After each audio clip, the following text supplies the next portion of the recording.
আগেকার দিনের কাজের মাসি ভার্সেস এখনকার দিনের কাজের মাসি। আগেকার দিনে বৌদি, আমার সব ঘরগুলো ঝাড় দেয়া হয়ে গেছে, এবার আমি বাড়ি যাই। ঠিক আছে, যা। বলছি বৌদি, এ মাসের মাইনেটা যদি একটু আগাম দিয়ে দিতে তাহলে একটু ভালো হতো। কেন? পুজোতে সব লাতি নাতনিগুলো আসবে তো ওদেরকে কিছু জামা কাপড় দিতে হবে।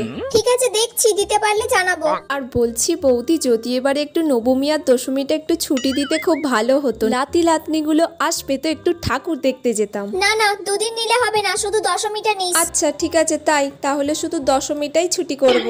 এখনকার দিনে শোনো বৌদি, আজকে মহালয়া হয়ে গেল, আজকের পর থেকে আমি আর কাজে আসতে পারবো নি, বলে দিলুম, ঠিক আছে? লাতি নাতনি আসবে, ওদের সাথে আমাকে ঠাকুর দেখতে হবে। আর বোনাসটা আমাকে দিয়ে দিও, আমি যখন বিকালে কাজে আসবো আজকে তখনই আমাকে বোনাসটা দিয়ে দিও। আমি তো মাসে 4,000 টাকা নেই, তাহলে আমার 2,000 টাকা বোনাস লাগবে। ঠিক আছে। সেই একাদশী অবধি আসবো না তাহলে, কারণ দশমীতে আবার বিসর্জন আছে, একটু লাচতে হবে তো।